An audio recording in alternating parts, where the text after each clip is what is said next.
And welcome back to the Constitutionals Podcast. I'm your host, Chad White. If you didn't know, this is the premier podcast for the website, cpluscomedy.com. Like I just said, it's a website. Go there.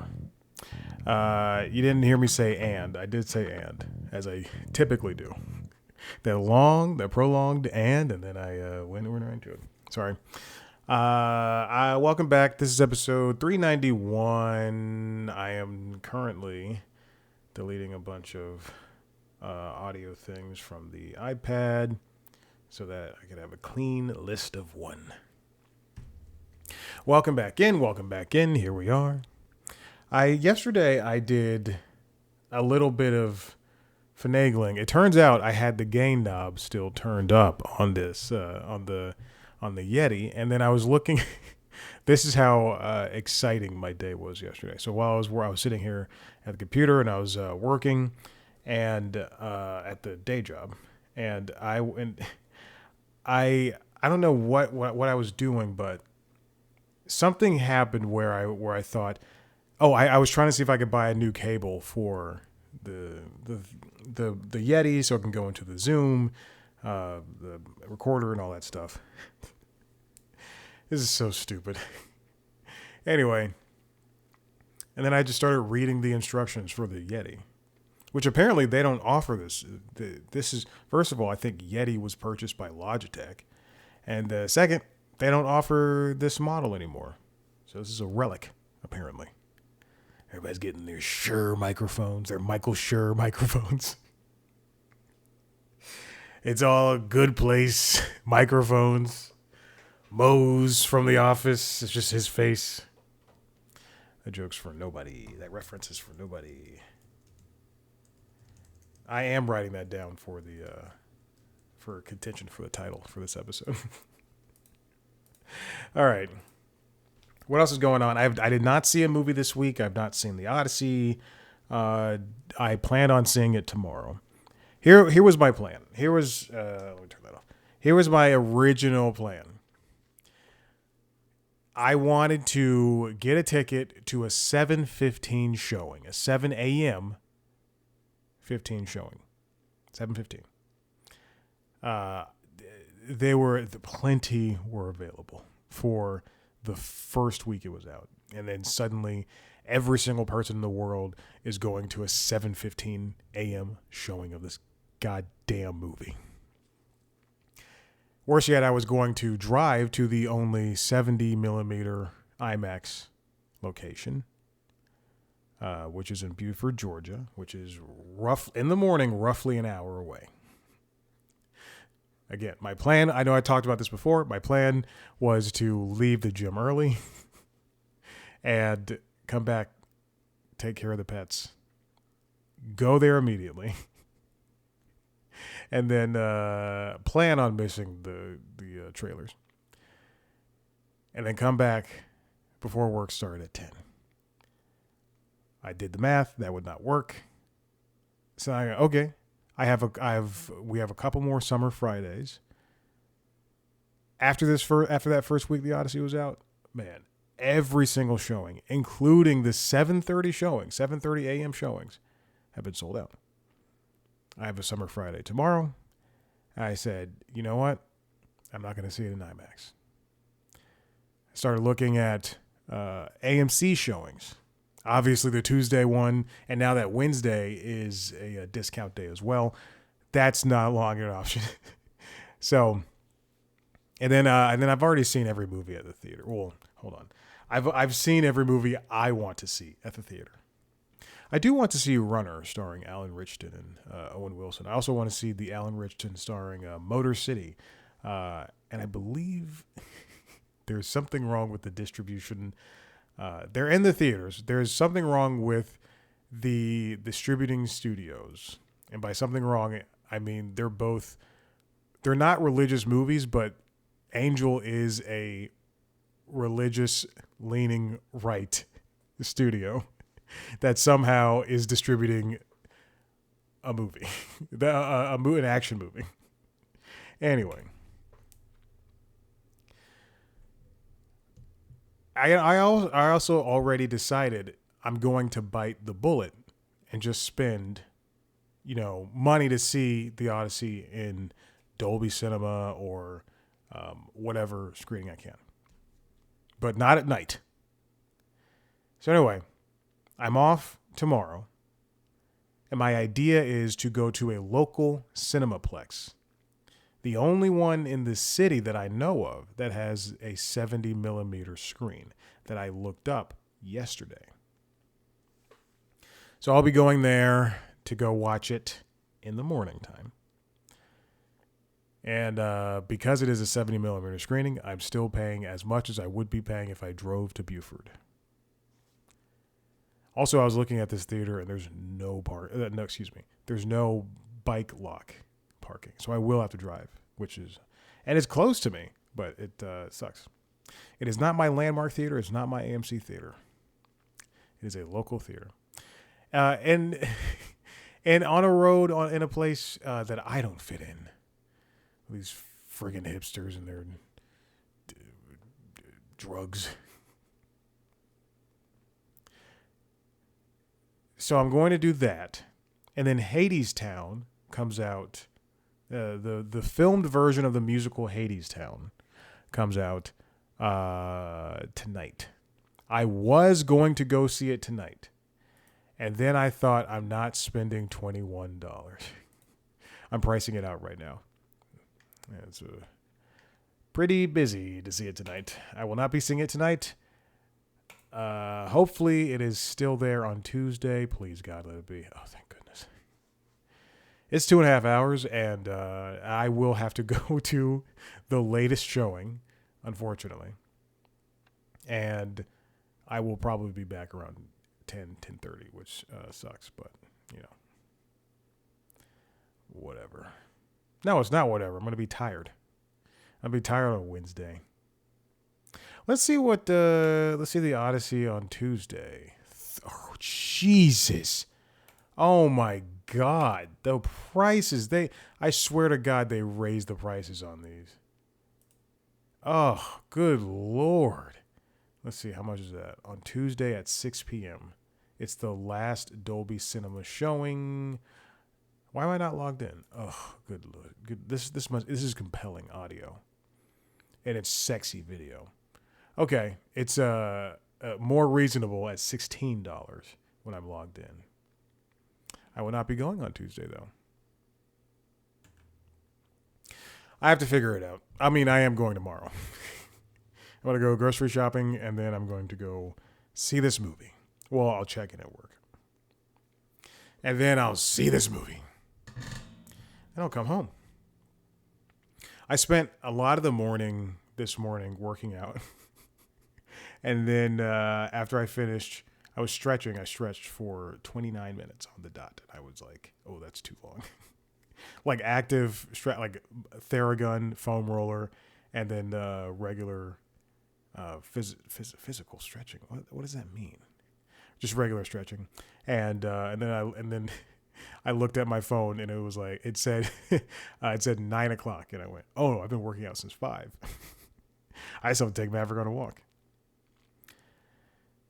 I took him on a walk, and then the entire time I'm thinking, I don't have time to cook breakfast and go to the recycling center, Maverick and I.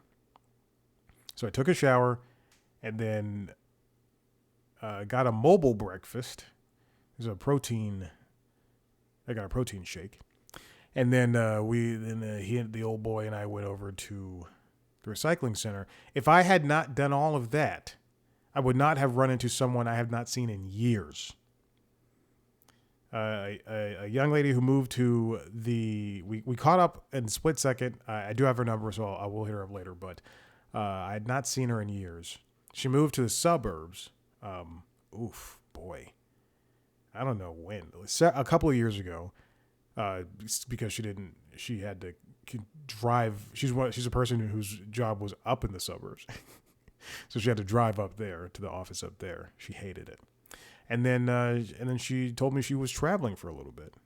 And she's like, I'm back in the city. I was like, come back to the gym, because we should go to the same gym. Like, come back to the gym, come on, come on.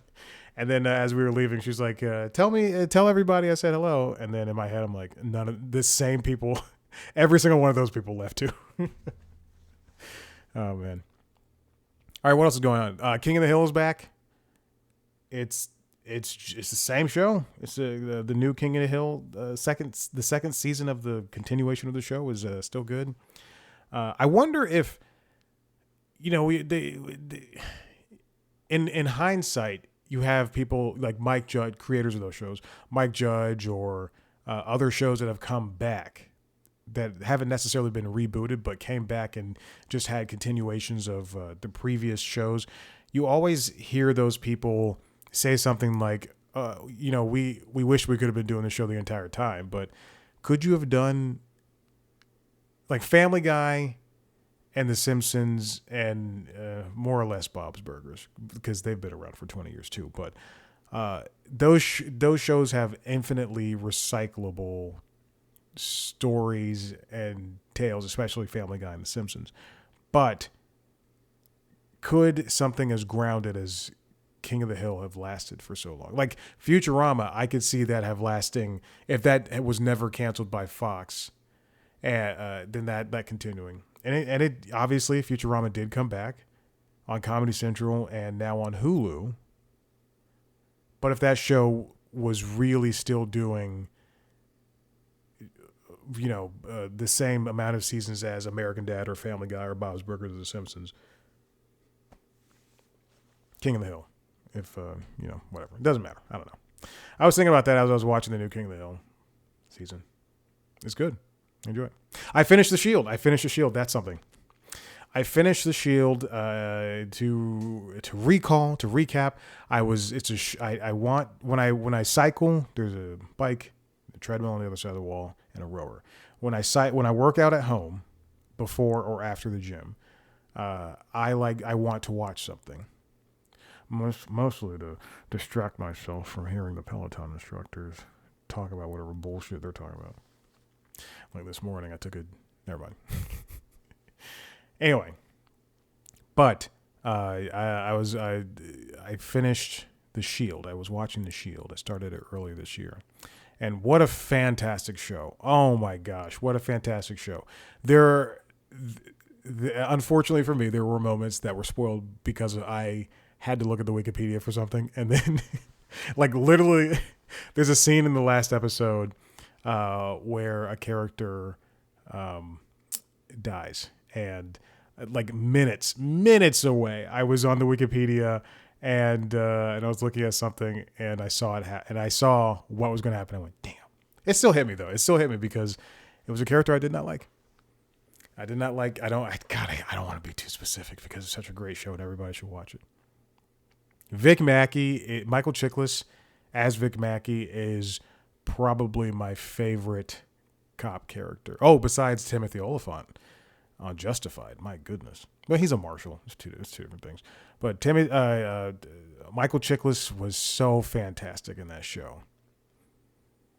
Just to watch everything deteriorate.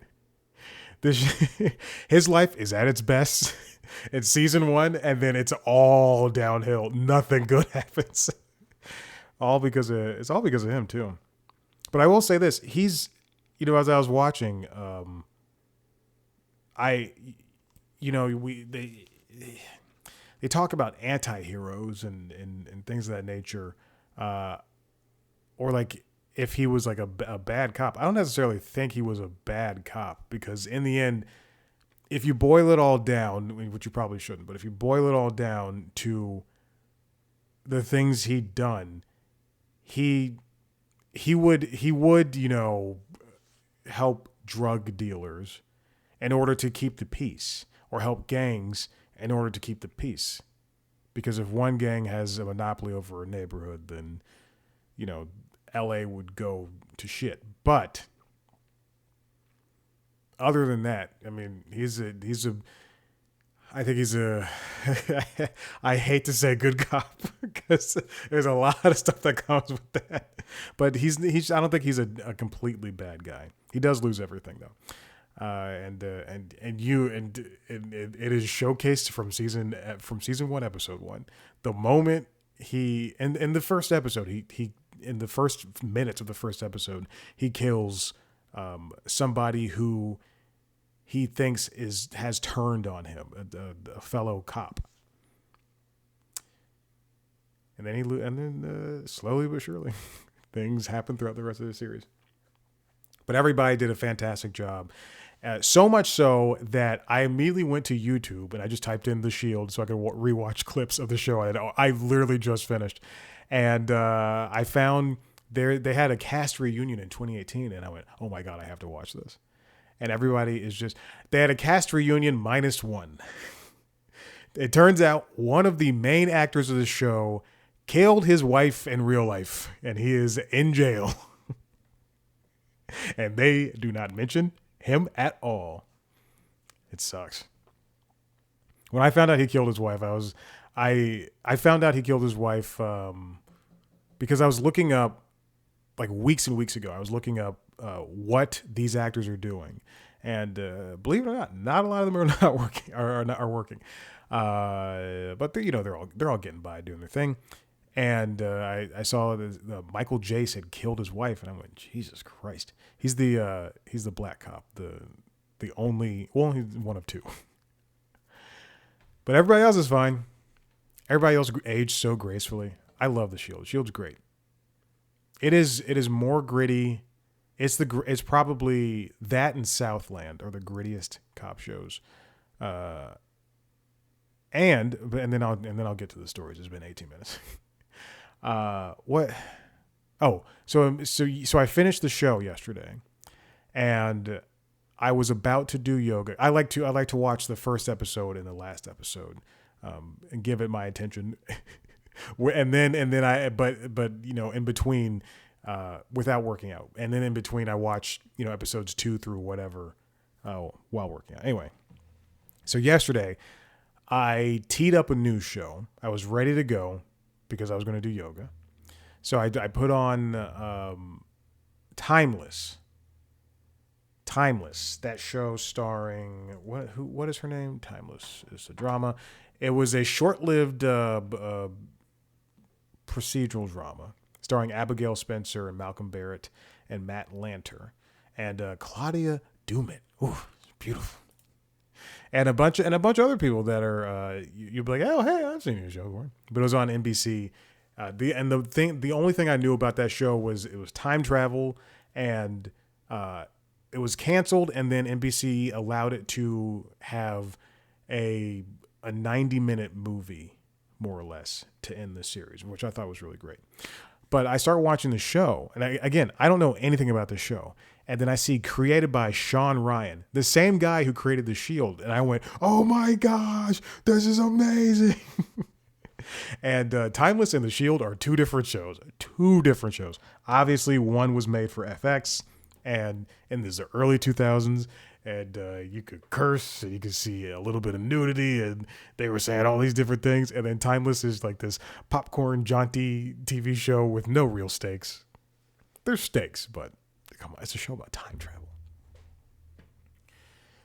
All right, let's move on. This first story comes from The Hollywood Reporter, written by Alex Weprin. Peacock turns its first ever profit in Q2 as NBC Universal split looms. I was under the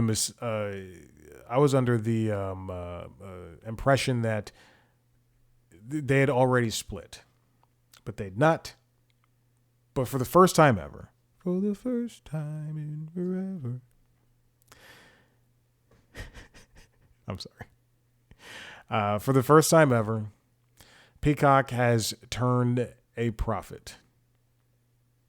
Comcast reported its Q2 earnings early Thursday with EBITDA of $189 million and subscribers growing to 48 million, driven by the NBA playoffs, FIFA World Cup, and Love Island.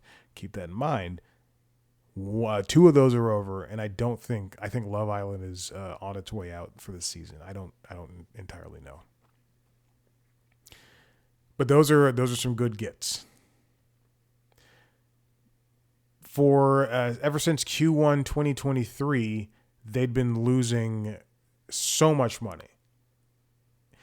In fact, in Q4 2024, they lost $825 million. And then they had ups and downs. By Q2 2025, it looked like they'd only lost $101 million. But by Q4 2025, they were back down to 552. Finally, they've earned that 189. Again, the revenue is up because the FIFA World Cup was on Telemundo for Spanish language rights. And, I was watching golf on Sunday, and the NBC broadcast stunk, but they had the pure camera broadcasts with entirely different commentators over on Peacock. I had no idea about this until I went online to see what people were saying about this NBC broadcast. The Super Mario Galaxy movie and Obsession also helped with the movie studios. The revenue soared 25% to $3 billion, with an adjusted EBITDA of $202 million.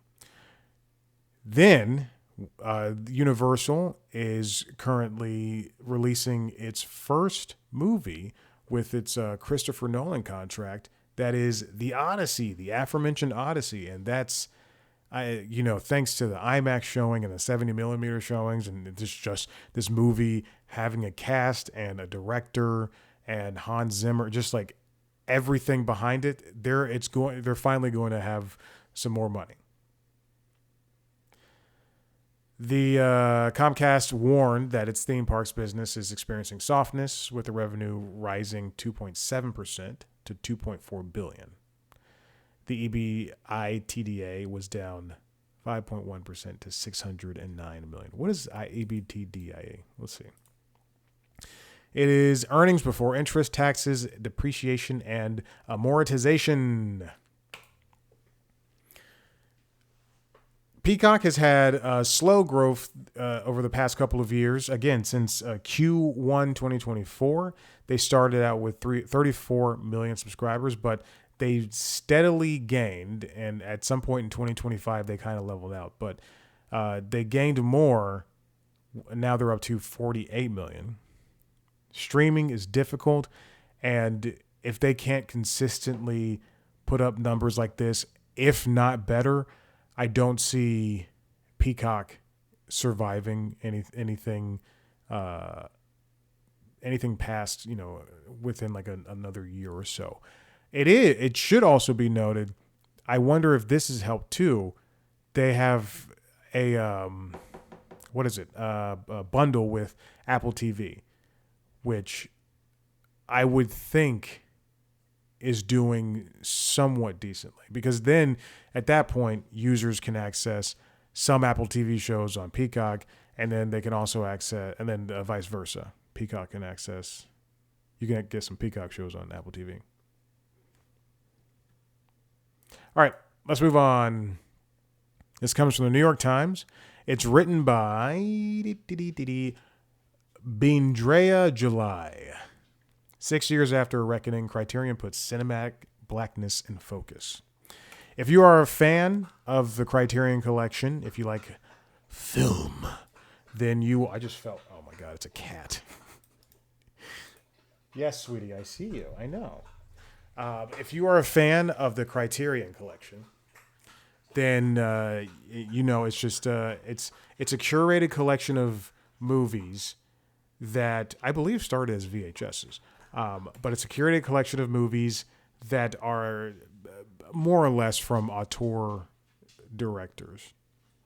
Sometimes you'll get I'm on the website right now. Sometimes you'll get something good that's for everybody. But it's a lot of times it's just like a bunch of snooty movies that I just kind of don't want to own. I do have some Criterion movies, but they're movies I enjoy. I have Wall-E on Criterion. It's, I believe, one of the few animated movies. I'm looking for the Fantastic Mr. Fox. I want that one so badly, but I want it in 4K. I don't want a Blu-ray. Anyway, but as being Drea July writes here concerning Criterion, there's not a lot of black directors on that platform. And in fact, I want to break it out into a larger thing. There's not a lot of colored directors on that platform. The New York Times has already done something regarding the Criterion Collection. They did an investigation in 2020 that found that of the 461 directors included by then, only 4 were, as July writes, African American. I'll say black, though. Criterion president Peter Becker owned up to the quote-unquote blind spots and pledged to do better. In the years since, the company has made progress expanding its physical and streaming catalogs and making institutional changes like his first move, creating a position of curatorial director and hiring to fill it. Hiring Ashley Clark to fill it. Ooh, little tail tickle me. She's still in my lap. If you're not watching the video, Luna is in my lap. She's uncomfortably in my lap. I don't know if this works for her.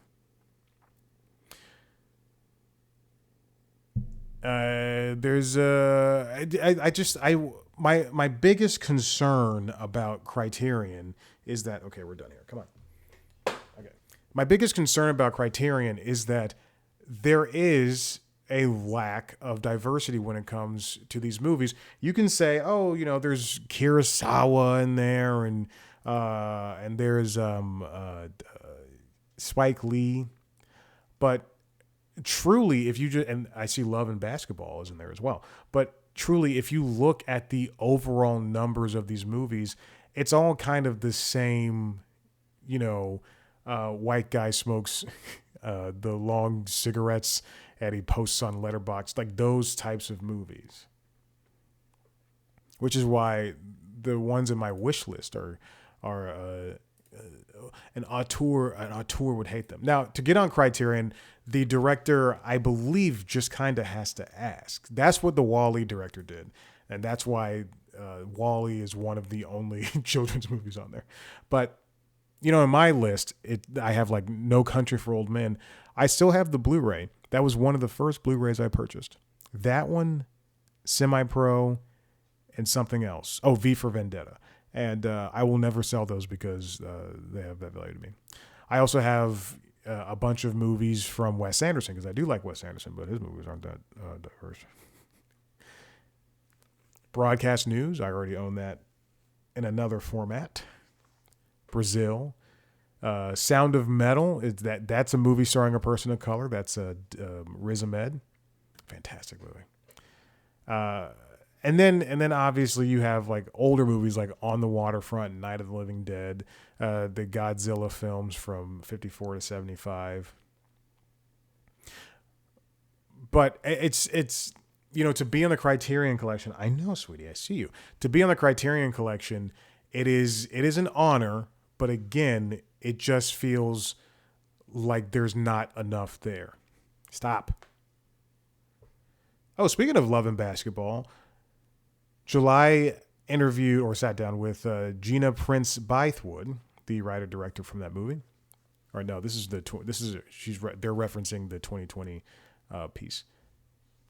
Prince Bythewood said that Criterion in 2020 said that Criterion had never contacted her and that she had been disappointed each month when its quote-unquote coming soon announcements had failed to include black directors. Choose one. Don't say African American, then say black later. Just say black or African American.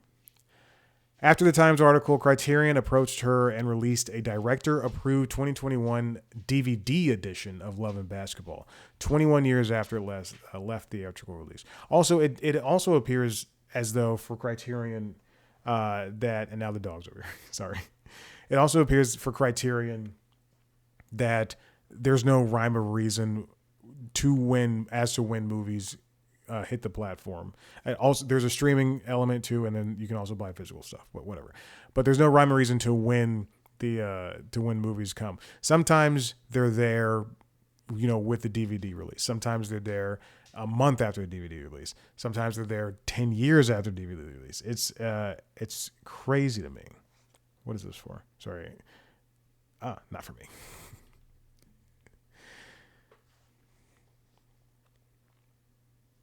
I wish that it seems as though there is a nice gentle push because Criterion, again, only does drops. They only do drops of their movies. They'll put out 10 or 15 at a time, bring it into the Criterion collection. And with, oh God, I wish I had one of the movies I have over there. I wish I could just go grab Parasite or something. What you get with a Criterion movie is you get a brand. This is only for collectors. Criterion is truly only for collectors. You're spending $40 on a disc, on sometimes one disc. That's not 4K. But it's a regular Blu-ray or DVD or whatever. But you have there's a new case and it'll say Criterion on it. It'll have all these new designs and everything. And a majority of the time, there's brand new special features, which is the reason I want to buy them. And it's just nice to have, a celebration of that movie. It's time to open it up and not make it so precious. Because the people will buy these. But the problem is, again, it's just for collectors, like people who really care about this. So if somebody doesn't want to buy Alice Doesn't Love Her anymore, they're going to take it out of print. Oh, The Elephant Man is there now. Hairspray, John Waters' Hairspray is there. That's fun. That's brand new as of June. Body Heat. All right. And finally, this is the last one. This comes from the Hollywood Reporter, written by Caitlin Huston. Cats closing. Is it curtains for Broadway musicals? The reimagining of Cats, the Jellicle Ball, the queerest version of Cats, is closing on August 8th. And that is not good news. We've known for the past couple of years, basically since the pandemic, that Broadway has been struggling when it comes to keeping shows alive and floating. It's mostly because people just aren't going. There's a lot of factors that come with it. These shows are very expensive, which this piece does mention. But it is, the point of the matter is people just aren't going. Sometimes you have lightning in a bottle, like Hamilton.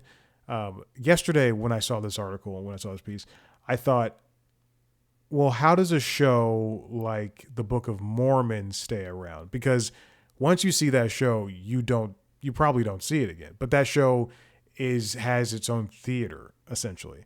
How does a show like Six hasn't closed, but it's touring? Excuse me, Six has closed, but it's still touring. Hades Town closed, and that's a very expensive production. I don't know how these shows. This is something that just completely escapes me. Besides the idea that people just aren't going. Now for Cats, the Jellicle Ball, it's a reimagined version of Lloyd Webber's Andrew Lloyd Webber's. Excuse me, we're not friends, not anymore. Not since he did that thing.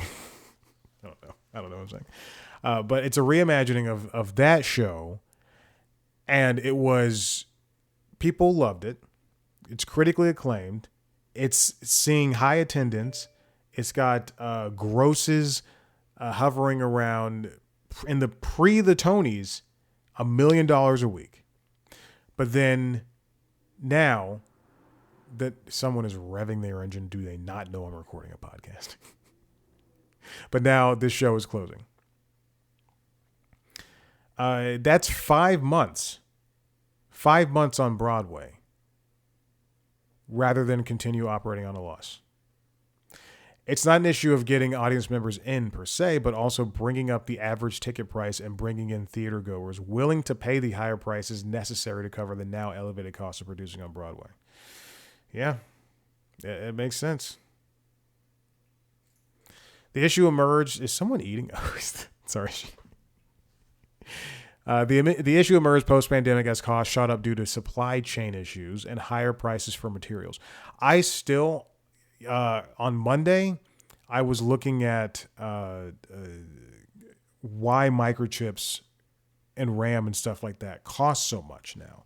And the supply chain is because after the pandemic, and it's the supply chain issues are still rampant. Valve raised the price of the Steam Deck, their handheld PC gaming device, and the first generation. I guess it is. They're all the first generation, but the LED model that I have, which again, if you recall, 2 weeks ago I couldn't. 3 weeks ago I could not play for 10 straight days because it was caught in a boot loop. They no longer sell parts for that. And even still, the prices went up on the versions that they still sell. So we're paying $800 for something that's not as powerful as this Mac Mini right here. And then they announced this week that sales went down 80+% of Steam Deck devices because it's an older thing and there are newer things that are out that people would rather spend their money on. I believe Asus has a new Xbox ROG handheld. People would rather contend with Windows. I would rather contend with Windows. And actually, I'd rather contend with a console. I don't want to deal with fucking updating a goddamn PC thing. You have to flip the gibbles and the doobledoos. It's hard. Every time I turn on the Steam Deck now, I'm always like, please. There's an update that's sitting in there right now from last week, and I'm never updating it. Not again. In fact, my phone updated last night, and I was so afraid because that's never happened. I had an Xbox 360 that got the red ring of death, and then other than that, I've been very lucky with. Well, no, the iPad, this iPad Pro here. I've had to when I first got it, I had to exchange it 2 or 3 times because the 5G radio, the 4G radio was not working in the first one. The second one, the 4G radio was messing up with the Wi-Fi, and I forget what happened the third time.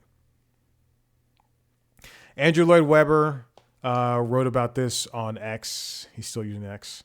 On July 14th, talking about the closing of just Broadway shows in general. Without action, he wrote, Broadway risks rivaling Hollywood's empty sound stages, increasingly dark theaters where bold new work once lived. Weber also called on theater owners, producers, and union leaders to come together to find an answer. The state tax credit has helped shows attract investors and work toward recoupment, but only a handful of post-pandemic musicals have recouped. Many have shuttered early, and the uncertain environment there have been only And in this uncertain environment, there have only been 5 new musicals announced for next year. Oof, jeez Louise. Sometimes the Tonys are make or break for these shows. In the same way, not entirely in the same way, but I would say similarly to how the Emmys can be make or break for a show. A show could be nominated for so many Emmys, and then Netflix will cancel it if it doesn't win anything or if it wins one thing. Again, look at what was that show called? The Burrows? The Burrows. Yes. The Burrows on Netflix. It has a great cast. It's got 2 creators that people loved and produced by the Duffer Brothers. And it had recurring characters who were fantastic. Reception was big, but Netflix still canceled it. Probably because it was too expensive. Now, speaking of Hadestown, we were speaking of Hadestown earlier. The show ran 7 years on Broadway after winning the 2019 Tony for Best Musical and recouping its $11.5 million capitalization. In comparison, Cats was capitalized for up to $18 million, still relatively low for this era. And then there's the new Paddington that's leaving the West End, or I guess it's leaving the West End and coming to America. And that's a giant technical show, not only including Paddington's head, which is controlled by an actor who was in the costume, but also someone off stage controlling the mouth and talking at the same time. But that show is capitalized for $31 million. Hadestown had to remain nimble and has responded to the increasing operating business with several creative casting choices, including Lola Tongue from The Summer I Turned Pretty, and by making cuts to their budget, significantly reducing marketing spend about 2 years ago. When I read that, I also thought about, when Megan Thee Stallion is in Chicago, or how Cola Escuela's Oh Mary had starred him for a little bit, but then also, now it had Maya Rudolph and Kumail Nanjiani and a bunch of other celebrities. It's cool to see that they can trade off these roles. The challenge of having higher running costs also means that shows have to draw in audiences early on, including during the preview process, which used to be more of a grace period for productions to find their audience and work out any remaining issues. That includes the early shows. Previews are a way to show that the show is working and to do everything like a dry run, more or less. And to do everything big and then to see what works and what doesn't. But people oftentimes only want to see the finished product. I know I do. I don't want to see a preview. I don't want to watch a show more than once, except for Hamilton. And Rent, I guess. I have an issue. Rent is the first musical, the first adult musical I saw, and I have issues with it. I love it. I love the music. I also want to see Les Mis. There's a new, I guess it's going to be gone in the next couple of weeks, but there's a celebrating the anniversary of Les Mis. There's a new concert thing in New York. And if I could get to New York, I would do it. But people really loved these post-pandemic, some of the early post-pandemic shows, like Maybe Happy Ending and Buena Vista Social Club. Both of those I listened to. And then also Wicked and Lion King have just been a great IP for them. I hope we can do some sort of turnaround, because the entertainment industry is not just movies and TV shows and music. There's also a litany of other things that now includes, for better or worse, influencers.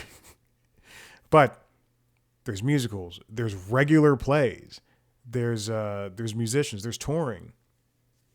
People should be able to make a living doing what they want to do. I talk to these comedians and these musicians and these producers, and while everything they don't do is super duper successful, you should still want them to succeed regardless of whether or not you like the album or the comedy special or the TV show. I'm not saying blindly support everything all the time, but if you're interested, check it out. And then also the industry, we shouldn't have these giant, and I know I'm just yelling into an echo chamber at this point, but these giant corporations that want to make their money and then get out of Dodge. And whether or not something's making their money, I want to get back to a point where that really doesn't matter, where artistry comes above profits. And then in that, by doing something like that, that's where you get a show like Crazy Ex-Girlfriend, which is one of my favorite shows ever. That show, Rachel Bloom created that show. It was on the CW. And one of the reasons why that show stuck around was not only because of the rabid fan base, but because the president of the network liked it. And they were able to get a proper ending, to get 4 seasons between 18 and 22 episodes. I think. Wasn't that show 22 episodes? Something like that. Let's see. Crazy Ex-Girlfriend. It is a show I own. They don't do they had 62 total episodes. My goodness. Jesus. Yeah, they did 18 episodes, 13, 18. Wow, that's cool. Man. I know we are at a point where people can't, unless they're super duper successful, be rich off of their shows.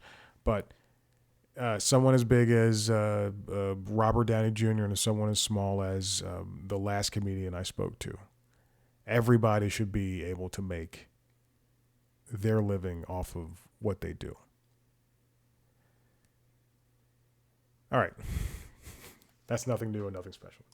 Listen, if you like what you heard here, head to the website cpluscomedy.com, where you can see everything, almost everything I've done for this godforsaken website. The anniversary is coming up very soon, so we'll have something for that, I guess. I don't know. Who knows? Probably not. If you like, if you want to see a video version of this show as well as of the other podcasts, Late Night Lately, the Late Night Show, and LinkedIn Logs, the jobs and business news podcast, as well as the video versions of the interviews, under the interviews, head to youtube.com/cpluscomedy. We can see all that. Whatever. Subscribe to the shows where you get podcasts. Follow us on social media at cpluscomedy on YouTube, Instagram, Blue Sky, and TikTok. Me on those platforms at Chad Black White. Thank you so much for listening. We'll see you next time.